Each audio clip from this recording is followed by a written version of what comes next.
My dear friends, स्वागत है एक बार फिर से आपका हमारे नए वीडियो में। और प्रश्न 2 आपकी 3.2 पूरी कंप्लीट हो गई थी और हम बात करने वाले हैं आज प्रश्नावली 3.2 की। प्रश्न 3.2 में टोटल ग्राफ के माध्यम से हमें क्वेश्चन सॉल्व करने हैं, लेकिन कुछ व्हाइट बोर्ड पे कुछ जैसे अगर हम ग्राफ बनाए तो ग्राफ हम बना नहीं पाएंगे। यहाँ से ग्राफ बनाएंगे तो आपके समझ में नहीं आएगा यहाँ से ग्राफ से कि हम कितना छोड़िएगा, कितनी यूनिट पर आप ले रहे हैं, वो पॉइंट ले रहे हैं। तो आप क्या करिएगा, घर पे एक ग्राफ ले लीजिएगा, ग्राफ पे इक्वेशन लिख के वहां से x और y की वैल्यू निकाल कर पुट करने का प्रयास करिएगा, तो वहां से आपको सारी बातें कैच कर लोगे आप। अब हम बात करते हैं प्रश्न 3.2 में क्वेश्चन नंबर फर्स्ट की। क्वेश्चन नंबर फर्स्ट में है कि निम्नलिखित समस्याओं में रैखिक समीकरणों के युग्म बताइए, उनके ग्राफिक विधि से हल कीजिए। तो क्वेश्चन नंबर फर्स्ट पे आते हैं। कह रहा है कक्षा 10 के 10 विद्यार्थियों ने एक गणित की पहेली प्रतियोगिता में भाग लिया। क्वेश्चन नंबर फर्स्ट आपके स्क्रीन पर ये रहा। क्वेश्चन ज्यादा देर तक नहीं रहेगा, तो एक काम करिएगा, क्वेश्चन लगते ही आप क्वेश्चन को नोट कर लीजिएगा, ताकि मैं क्वेश्चन हटा दूं, नहीं तो व्हाइट बोर्ड पे आपको दिखेगा नहीं। तो कक्षा 10 के 10 विद्यार्थियों ने एक गणित की पहेली प्रतियोगिता में भाग लिया। यदि लड़कियों की संख्या लड़कों की संख्या से 4 अधिक है, यदि लड़कियों की संख्या लड़कों की संख्या से 4 अधिक है, तो प्रतियोगिता में भाग लिए लड़के और लड़कियों की संख्या ज्ञात कीजिए। लड़की और लड़कियों की संख्या ज्ञात कीजिए। तो हम क्या मान लेते हैं कि माना लड़कियों की संख्या बराबर x, माना लड़कियों की संख्या बराबर x, माना लड़कियों की संख्या बराबर x, लड़कों की तथा लड़कों की संख्या बराबर y। अब अकॉर्डिंग टू क्वेश्चन चलते हैं। वो कह रहा है कि लड़की और टोटल विद्यार्थी कितने हैं, 10 विद्यार्थी हैं ना, तो भाई लड़कियां x हैं, लड़कों y हैं, तो दोनों का सम जो होगा वही तो 10 के बराबर होगा। तो पहली शर्त के अनुसार x प्लस वाई बराबर 10। इक्वेशन नंबर फर्स्ट हो गया। इक्वेशन नंबर थोड़ा इधर लिखते हैं, इक्वेशन नंबर फर्स्ट हो गया, x प्लस वाई बराबर 10 फर्स्ट हो गया। दूसरा बात कह रहा है कि लड़कियों की संख्या लड़कों की संख्या से 4 अधिक है। इसका मतलब दोनों का जो डिफरेंस होगा वो 4 का होगा। लड़के और लड़कियों की संख्या में जो डिफरेंस होगा वो 4 का होगा। 4 का अंतर होगा ना, तो अंतर हम भी कर लेते हैं, x माइनस वाई बराबर 4। ये क्वेश्चन दोनों नंबर समझ में, आपके दोनों इक्वेशन समझ में आए, दोनों रैखिक समीकरण है। ठीक है, लड़कियों की संख्या लड़कों की संख्या से 4 अधिक है। अगर लड़कियों की संख्या लड़कों की संख्या से 4 अधिक है तो हमें क्या करना पड़ेगा, मतलब दोनों की संख्याओं में डिफरेंस 4 का होगा, तो हमने 4 का डिफरेंस x माइनस वाई बराबर 4 का डिफरेंस हम दिखा चुके हैं। आओ सॉल्व करते हैं। ये पूछा लड़के और लड़कियों की संख्या ज्ञात कीजिए। लड़के और लड़कियों की कैसे सॉल्व करोगे, एक समीकरण 1 प्लस 2 कर दो। 1 प्लस 2 करोगे तो y से y कैंसिल हो जाएंगे और आपका x की वैल्यू यहां पर मिल जाएगी। तो सॉल्व करें, 1 और 2 मतलब x प्लस वाई बराबर 10 हो गया, x माइनस वाई बराबर 4 रख देखो। ये डिवाइड x और x मिलकर 2x बराबर 10 और 4 मिलकर 14 हो जाएगा। 2 7 14, x बराबर 7। x क्या है, x मतलब है लड़कियों की संख्या। तो लड़कियां कितनी हो गई, लड़कियां हो गई 7। अब भाई लड़कियां 7 हो गई तो लड़की कितनी आएंगी, यहां देखना, x का मान इन दोनों समीकरणों में से कहीं भी रख दो, हमेशा वैल्यू वही आएगी। x का मान समीकरण 1 में रखने पर,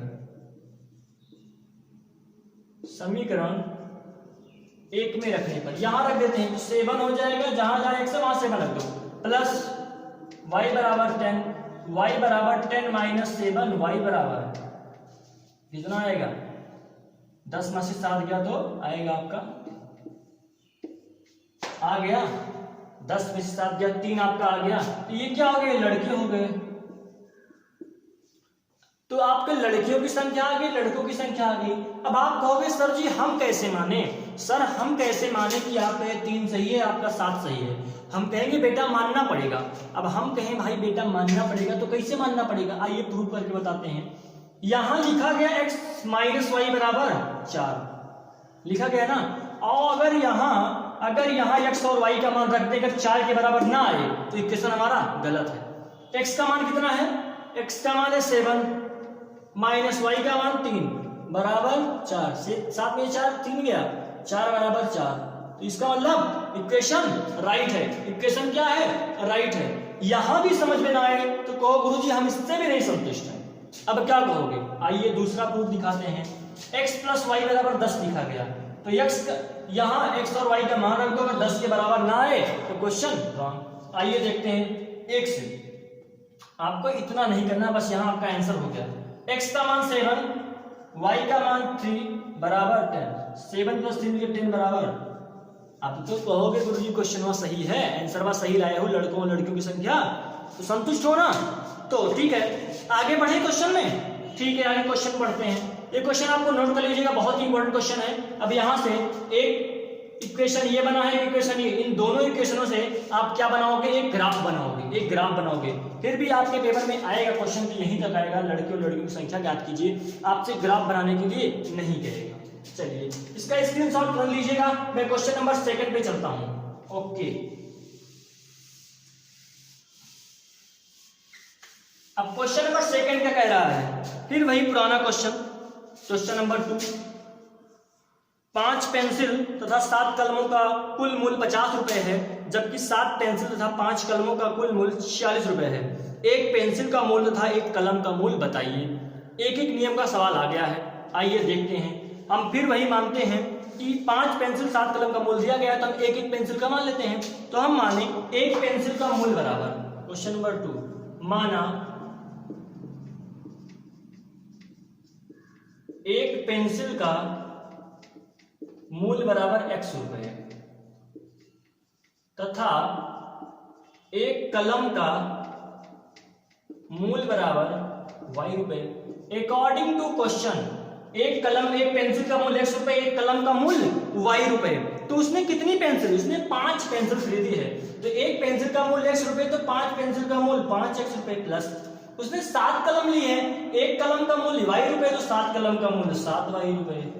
कितना रुपए पे कर रहा है, वो पे कर रहा है आपका टोटल 50 रुपए, तो 50 लिख देते हैं बराबर, क्योंकि इतना इतना मिलके 50। इक्वेशन नंबर 2 बन गया, फर्स्ट बन गया। सेकंड नंबर क्या कह रहा है, 7 पेंसिल का 5 कलम, अब एक पेंसिल का x रुपए, तो 7 पेंसिल का 7x रुपए, 5 कलम, एक कलम का y, तो 5 कलम का 5y बराबर। अब कितना रुपए पे कर रहा है वो, 46 रुपए। इक्वेशन नंबर 2 कह रहा है एक पेंसिल और एक कलम का मूल्य अलग अलग आपको निकालना है। अब यहाँ देखो समस्या खड़ी हो गई आपके सामने। अभी तक उसमें तो हम एक बार प्लस कर दिए तो आंसर हमारा आ गया, लेकिन इसमें आंसर आना अभी पॉसिबल हमें नजर ही नहीं आ रहा है। तो आपको कुछ छेड़खानियां करनी पड़ेगी इस समीकरण में।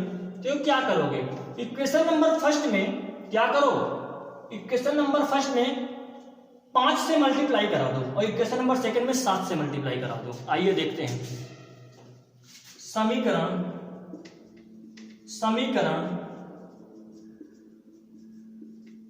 1 गुणे 5 माइनस 2 गुणे 7, एक में 5 से मल्टीप्लाई और 2 में 7 से। एक में 5 से कराओ कितना आएगा, 25x प्लस 5 से बन जा 35y बराबर 250 हो जाएगा, 25 250 हो जाएगा। सेकंड में 7 से, तो 7 होता 49x और 7 बचे 35, मतलब हो जाएगा प्लस 35y बराबर 7 6 42 के 2, 7 6 42 के 2, वहां से बचेगा 4 और 7 6 28 4 32 322। अब माइनस करवा दें, यहाँ माइनस यहाँ माइनस यहाँ माइनस, ये तो कैंसिल हो गया। 49 से 25 जाएगा, कितना बचेगा, 49 से 25 जाएगा 24 बचेगा, 9 में से 5 जाएगा 4 बचेगा और 4 में से 2 जाएगा 2, 24x बचेगा माइनस का बराबर 322 में से 250, 322 में से 250। देखो 2 बचेगा, 12 में से 5 गया 7, यहाँ क्या बचा, हो गया 72, तो बराबर -72, माइनस से माइनस कैंसिल, 24x बराबर 72, x बराबर 72/24। देखो 12 दूना 24 और 12 6 72, 2 तिहाई 6, x बराबर 3 आ गया, x बराबर 3 आ गया। यहाँ देखते हैं x बराबर आपको क्या मिला, x बराबर आपको मिला 3। x बराबर 3 क्या है, x बराबर 3 आपका x हमने क्या माना था, पेंसिल माना था। एक पेंसिल का मूल्य कितना आया, एक पेंसिल का मूल्य आया 3 रुपए। यक्स का मान कहीं भी रख दोगे तो आपको किसका मूल्य मिल जाएगा, मिल जाएगा कलम का मूल्य। तो यक्स का मान समीकरण नंबर 1 में रखने पर x का मान यहां देखते हैं,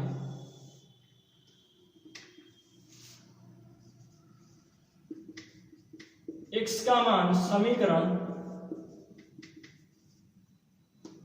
1 में रखने पर, x का मान समीकरण 1 में रखोगे तो आपको क्या मिलने वाला है, देखिए x का मान समीकरण 1 में यहां रख दो, 5 इंटू 3 जहां जहां x है वहां 3 प्लस 7y बराबर 50,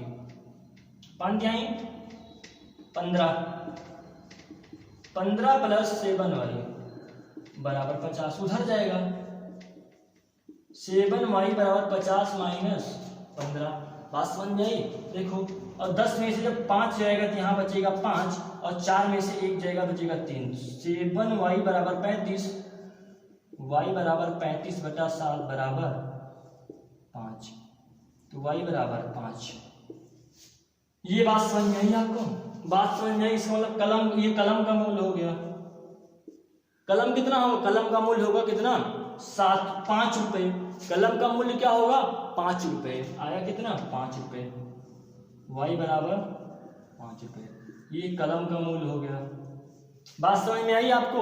अगर आपको प्रूव करना है तो क्या करोगे, प्रूव करने के लिए आप पुनः इसी में आओगे, x और y के मान यहाँ उठा के रखो, अगर 50 के बराबर ना आए तब बताना। आइए रख के ट्राई कर लेते हैं, रख के ट्राई कर लेते हैं।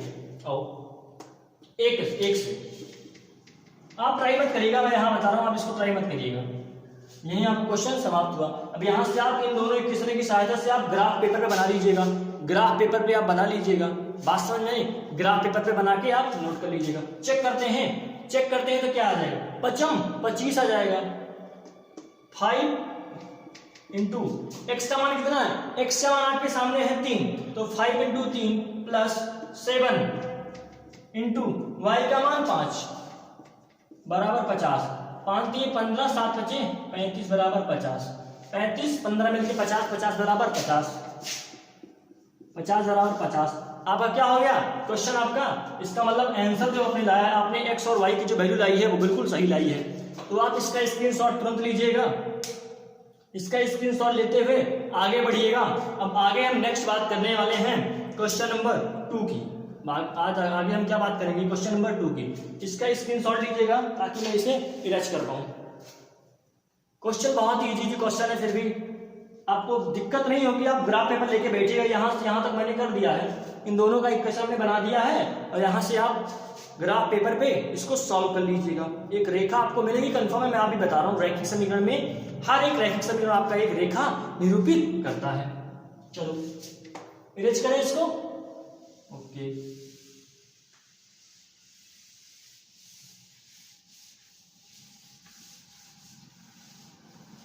तो आज के लिए इतना ही, मिलते हैं आपको एक नए वीडियो के साथ। आज के लिए इतना ही, ठीक है।